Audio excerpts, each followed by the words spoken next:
you ever woken up the morning after a conversation and realized, with a sick feeling in your stomach, that you agreed to something you did not want to agree to?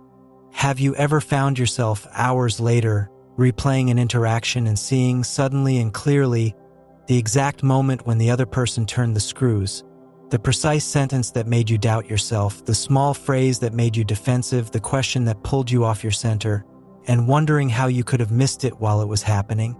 Have you ever looked back at an entire relationship, an entire job, an entire phase of your life and seen with retrospective horror that you had been managed the whole time? That what felt like a free, mutual, ordinary human connection had in fact been an architecture, carefully constructed by another person, in which your reactions had been guided, your boundaries softened, your judgments redirected, and you had walked through the architecture believing you were on an open road? If you have ever had this experience, and almost everyone has, even if they have not yet admitted it to themselves, then you know already what this video is going to be about.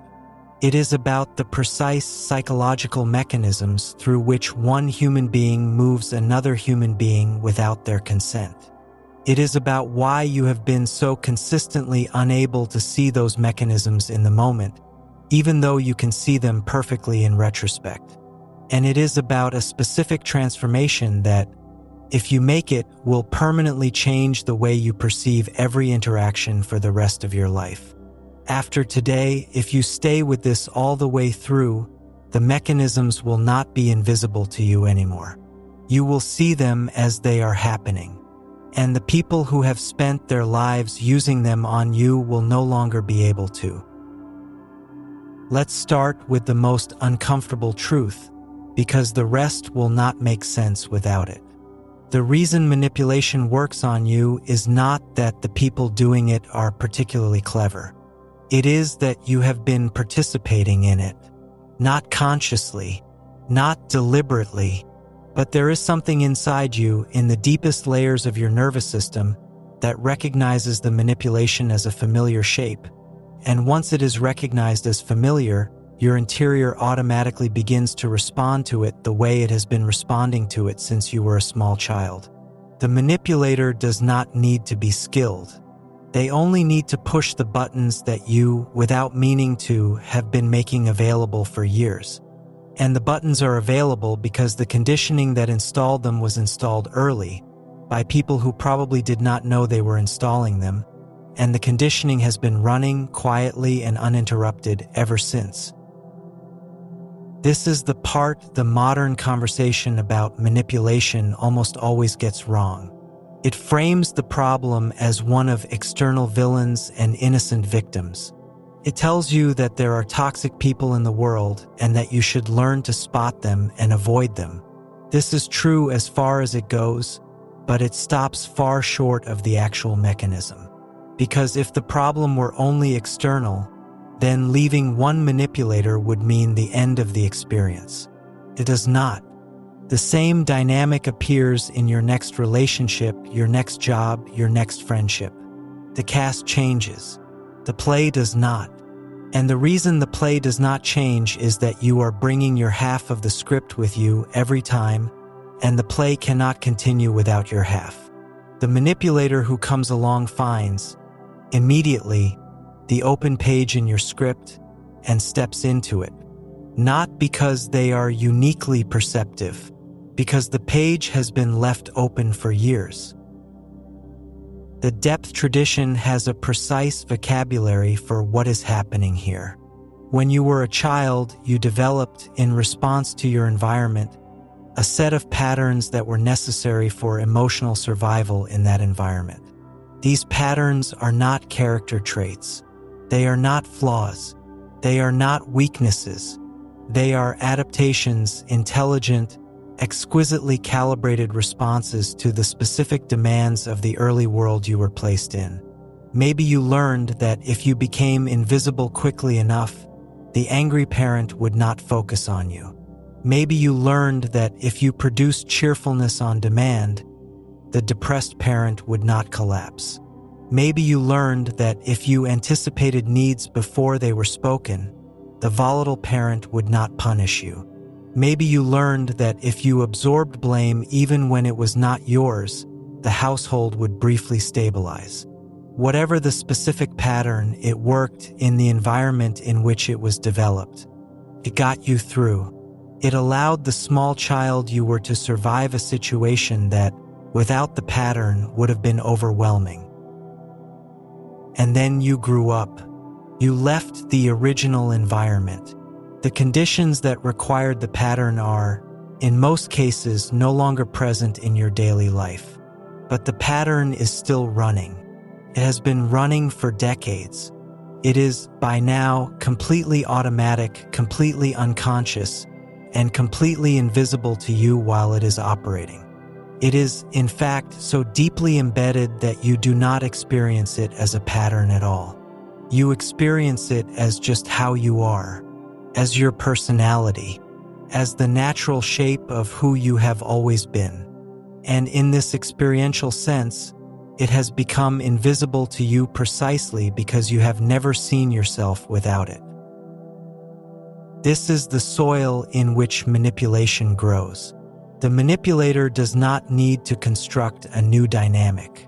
They only need to step into a dynamic that is already there, running automatically, waiting for someone to occupy the corresponding role. If you learn to absorb blame, the manipulator who comes along and offers blame will be received by you with a familiarity that feels almost like recognition. You will not experience the blame as outrageous. You will experience it as the thing that happens. You will, in the deepest reflex of your nervous system, accept the blame and begin to process it as if it were valid before your conscious mind has had time to ask whether it actually is. If you learn to anticipate needs, the manipulator who arrives with constant unspoken needs will be received by you as if their unspokenness were normal, and you will begin meeting the needs before you have decided whether you should be meeting them.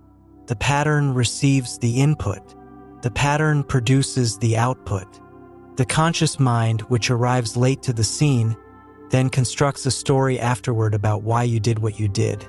And the story usually attributes it to your kindness, your loyalty, your sensitivity, your care, anything except the actual mechanical truth, which is that you were running an old program in response to a familiar trigger. There is a phrase from the depth tradition that captures this entire process in a single sentence. Until you make the unconscious conscious, it will direct your life and you will call it fate. The sentence is so important that it deserves to be sat with, because what it is saying with absolute clarity is that the patterns running beneath your awareness will continue to run your life, and that you will continue to interpret the results as if they were chosen, deserved, or fated. The manipulation you keep finding yourself inside of is not fate.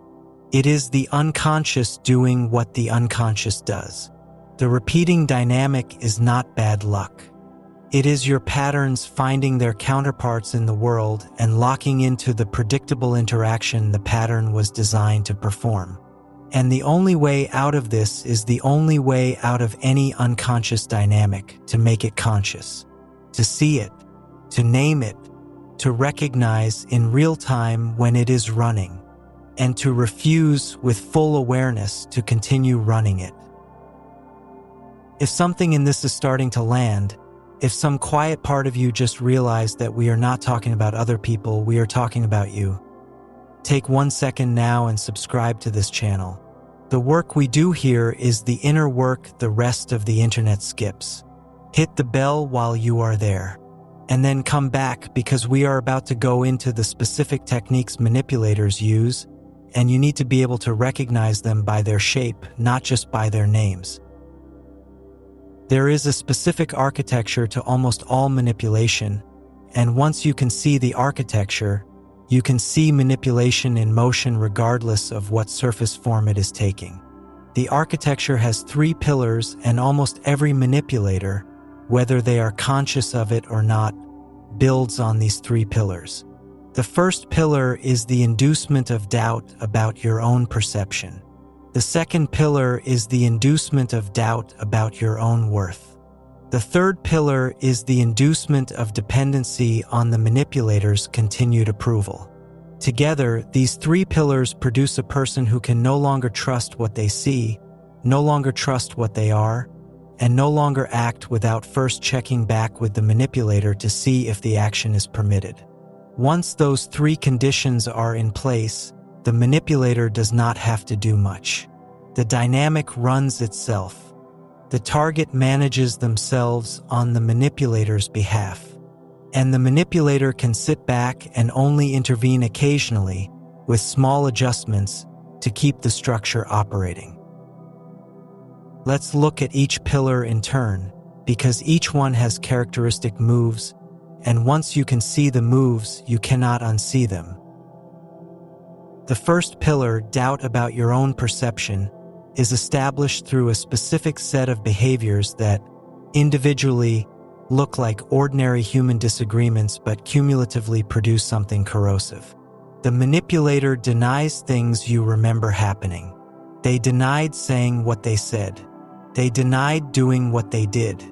They reframe events so that what you experienced as one thing becomes, in the conversation, something else. They tell you that you are remembering wrong, that you are exaggerating, that you misunderstood, that you are being sensitive. They do this so consistently that, over time, you begin to doubt your own memory. Not all at once, just gradually, just a little more uncertainty about your own perception each week, each month, each year, until you find that you have, without ever consciously deciding to, begun to defer to their version of events as the more reliable one. Your own perception, which you used to trust without thinking, has become, over years of careful erosion, the less trustworthy source. Theirs has become the authoritative one. And once that switch has happened in your interior, almost any subsequent manipulation can be performed, because the central instrument you would have used to detect it, your own perception, has been disabled by your own participation in doubting it. The moves are specific, and you can learn to recognize them. The flat denial of something you clearly remember. The relabeling of your reaction as the problem rather than what triggered it. The substitution of their feelings for yours, as if their feelings were the actual subject under discussion. The casting of your attempts to clarify as aggression or instability or unfairness. The systematic withholding of the validation that would settle the question, replaced with a vague openness that keeps the question permanently unresolved. None of these moves is individually definitive proof of manipulation. Anyone can have a different memory than yours. Anyone can disagree with your interpretation. Anyone can find your reaction excessive. But the pattern, when it appears consistently across many incidents, in the absence of any willingness on their part to ever admit a single mistake or misperception, becomes diagnostic. The pattern is the manipulation. The single instance is merely a tile. The mosaic is the dynamic. The second pillar, doubt about your own worth, is established through a different set of behaviors, equally consistent and equally invisible while they are happening. The manipulator does not usually openly tell you that you are not enough. That would be too easy to detect. Instead, they communicate it through 1,000 small calibrations of warmth and withdrawal, approval and disappointment. They are warm when you produce what they want. They cool when you do not. They never explicitly state the contingency. They simply enact it, and your nervous system, which is exquisitely sensitive to the temperature of the people around you, picks up the pattern and begins to organize itself around it. You start producing the behaviors that earn warmth. You start avoiding the behaviors that earn cooling. You do not always know you are doing this. You experience it as caring about them, as wanting them to be happy, as a natural responsiveness to their moods. The deeper truth is that you have been trained, like an animal in a behavioral lab, through the precise application of variable reward, to perform on cue. And the cumulative message of the training, even if it is never spoken aloud, is that your worth is conditional. That the warmth is available when you earn it and unavailable when you do not. That you are, at your unedited and unperformed core, not quite enough to be loved without producing. This message, internalized over years, becomes one of the most painful things a human being can carry. The manipulator did not have to say a word of it. You said all of it to yourself on the basis of the patterns of warmth and withdrawal that you absorbed. And once the message is internalized, you do not even need the manipulator anymore to maintain it. You will produce it yourself against yourself in every subsequent relationship, in every interaction, in the constant background hum of doubt about whether you are enough. The third pillar, dependency on the manipulator's continued approval, is established through the combination of the first two. Once you cannot trust your perception, and you cannot trust your worth, you require someone outside of you to tell you what is real and to tell you what you are. The manipulator, conveniently, is positioned to provide both. They will tell you in their own time what really happened. They will tell you when they choose to what you really are. The information is dispensed in small amounts, at unpredictable intervals, with constant adjustments that keep you uncertain enough to keep coming back for more. The intermittency is essential. If the approval were constant, it would not produce dependency. It would produce security. The dependency is produced precisely by the unreliability, by the variable schedule of reward and withholding that, in any behavioral experiment ever conducted, produces the strongest and most persistent attachment. You are not attached to the manipulator because they are good to you. You are attached because they are reliably unreliable, and the unreliability has wired your nervous system to keep seeking the next instance of approval, the way a gambler is wired to keep pulling the lever. This is, in many ways, the most insidious of the three pillars because it does not feel like manipulation. It feels like love. It feels like the relationship is just complicated. It feels like the manipulator is doing their best and you are sometimes hard to please. The architecture has become so naturalized, so apparently mutual, so apparently your fault in the moments when it goes wrong, that the very framework that would let you see it has been dissolved. You cannot see the manipulation from inside the manipulation. You can only see it from outside it, and getting outside it is the work this entire video is pointed at. Now, here is what almost no one tells you, and it is the thing that will, if you can absorb it, change the way you live in the world. The reason the three pillars work on you is not that the manipulator is powerful. It is that the conditions for the three pillars were already laid in you by the original environment before the current manipulator ever arrived. You already doubted your perception before they began to deny it. You doubted it from childhood because your childhood environment did not consistently validate what you observed. You already doubted your worth before they began to withhold their approval. You doubted it from childhood because your worth was already conditional in the original environment. You were already prone to dependency on external approval before they began to ration theirs. You were prone to it because the original conditions of love were intermittent. The manipulator did not install any of this. They simply found the wiring already in place and plugged into it. And until you understand that, you will continue to think the work of liberation is to identify the manipulators and remove them, when in fact the work of liberation is to dismantle the wiring inside you that makes the manipulators effective in the first place. This is a hard thing to sit with and it can be misread, so let me be careful here. I am not saying that the manipulation is your fault. I am not saying that the manipulator is innocent. I am not saying that any of the harm done to you is something you deserved or chose. The manipulator is responsible for what the manipulator does. What I am saying is something different and more useful. I am saying that the only durable solution is interior. That changing manipulators does not change the dynamic, because the dynamic is half yours, and your half travels with you. That the genuine freedom from manipulation comes not from finding people who will not manipulate you, though those people exist and are worth finding, but from becoming someone in whom the wiring that responds to manipulation has been quieted, integrated, and finally retired. The work of doing this is the work the depth tradition calls integration. It is the slow, patient project of bringing into your conscious awareness the parts of yourself that were exiled by the original environment, the parts that were not safe to express, not safe to feel, not safe to know about. These exiled parts, which are sometimes collectively called the shadow, are precisely the parts that the manipulator's behaviors find and exploit.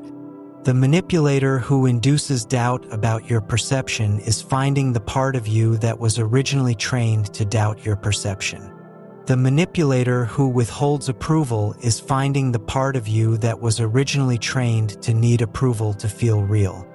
The manipulator who creates dependency is finding the part of you that was originally trained to outsource its own sense of safety to an external relationship. As you do the work of integrating these exiled parts, of letting them come home, of acknowledging them, of being the adult presence inside yourself that gives them what the original environment could not, the wiring that responded to manipulation goes quiet. Not because you suppressed it, because it no longer needs to operate.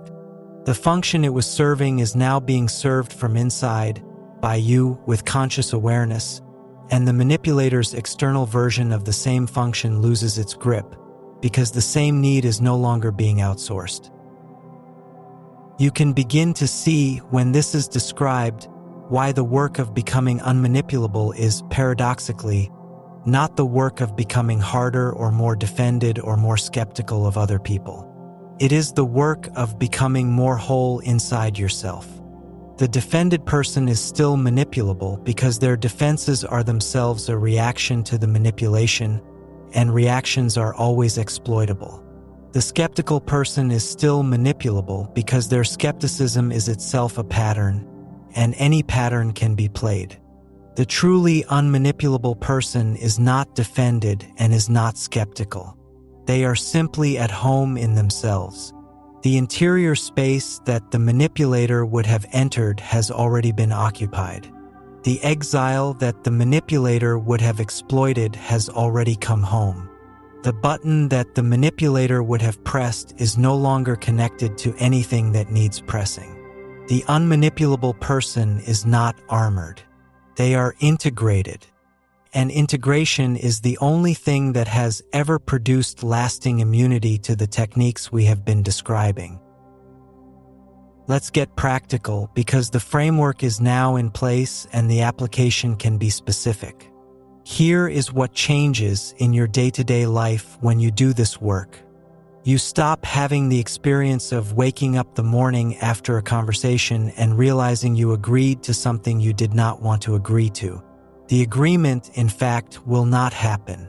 You will notice in real time the pressure to agree, the small shaping of the conversation toward a particular outcome, the implicit framing that makes refusal feel difficult, and you will decline. Not aggressively, not defensively, just clearly. You will see the architecture being constructed around you while it is being constructed, and you will simply not enter the architecture. You stop reacting to denials of your perception. When someone tells you that what you remember did not happen, that what you experienced was not what you experienced, that your reaction is the problem rather than what triggered it, you will receive the denial calmly without arguing for your version, because the part of you that needed external confirmation of your perception is no longer requesting it. You know what you experienced. Their disagreement is information about them, not a question about you. The dynamic that was supposed to produce doubt in you produces, instead, only clarity about who they are revealing themselves to be. You stop performing for warmth and withdrawal. The variable reward schedule that would have wired your nervous system to perform on cue does not engage. because the reward is no longer reward. Their warmth, when it is given, is appreciated. Their cooling, when it is enacted, is observed. Neither alters your sense of who you are or what you should do. You are not performing for the warmth, and you are not collapsing under the cooling. You are simply in their presence, being who you are. The behavioral training has nothing to grip on because the underlying value of the warmth has been replaced by your own self-validation. You stop seeking approval from people whose approval was already proven unreliable. The dependency on external approval, which was wired by the intermittency of the original environment, can only be dismantled by the slow, patient work of giving yourself, from inside, the consistent approval the original environment did not provide. This is not narcissism. It is the basic act of becoming the adult presence inside your own life. The child you were could not approve of themselves because they did not yet have the cognitive capacity. The adult you are can. And when you do, when you become the steady, available, kind, and accurate inner presence that the child needed and did not have, the outsourced version of the same function loses its hold. You are no longer shopping for an external substitute for the inner authority you have now claimed for yourself. These changes, taken together, produce a person who is, in any practical sense, immune to manipulation. Not because they cannot be approached by manipulators. Manipulators will still appear in their life, sometimes in elaborate disguises. But the techniques will not work. The architecture will not be entered. The buttons will not be pressed. The dynamic will not lock into place. The manipulator, accustomed to a particular kind of compliance, will encounter, instead, a calm and present human being who simply does not respond the way the techniques are designed to extract response. And the manipulator, in most cases, will either escalate, which only makes the architecture more visible and easier to refuse, or withdraw, looking for someone whose wiring is still available for the operation they want to run. You will be free of them. Not by avoiding them, by becoming someone in whom their tools do not function. There is one more thing to say, and it is the most important thing, and it is the thing that, if you take only one piece of this with you, you should take. The work of becoming unmanipulable is not a defensive project. It is not about other people. It is about you. The other people are, in some sense, a side effect. The manipulators will lose their grip on you whether you ever encounter another one again. The dynamics will dissolve whether or not you ever name a single specific person who was wielding them. What you are doing when you do this work is reclaiming the parts of yourself that were given away decades ago to the environment that required them as the price of survival. You are bringing home what was always yours. The fact that the manipulators of the present can no longer reach you is not the goal. It is the proof that the goal has been accomplished. The goal is the person you become along the way. The integrated, sovereign, present, available person who is finally, after all these years, at home in their own interior. That person is not less warm than the version of you that was manipulable. They are, in fact, more warm because the warmth they offer is no longer being extracted. It is being given freely from a place that is no longer at risk. That person is not less loving. They are, in fact, more loving because the love they offer is no longer being purchased on the schedule of someone else's variable reinforcement. It is flowing from a stable interior source. That person is not harder, colder, or more defended. They are softer, warmer, and more open because they no longer need to be defended, because what would have been threatened is no longer exiled and therefore no longer fragile. The end of manipulability is not the construction of armor. It is the dissolution of the conditions that required the armor in the first place. So if you have made it this far, you are already standing closer to that person than you were 30 minutes ago. You can see the mechanism now. You can see the architecture. You can see the wiring inside yourself that has been making the architecture habitable. And you can begin today in small and patient ways the work that dismantles the wiring. The work is slow. The work is interior. The work will not be visible to anyone watching from the outside. But the cumulative effect over months and years is the slow emergence of a person who can no longer be moved against their will by the techniques we have described, and who will, by the time they fully arrive, look back at the version of themselves that was manipulable and barely recognize that person as having been them. If this reached the place that the noise usually drowns out, do something now. Write in the comments these 3 words. I see it. Just that. So I can see how many of us have begun to see. And if this video moves something in you, give it a like, not for me, but as a small acknowledgement to yourself that the wiring is finally beginning to come into view. The next video continues into the harder layer of this work. What to do once you have seen the manipulation but have not yet been able to leave it because the dependency it created is still active. It is more important than you know. I will see you there.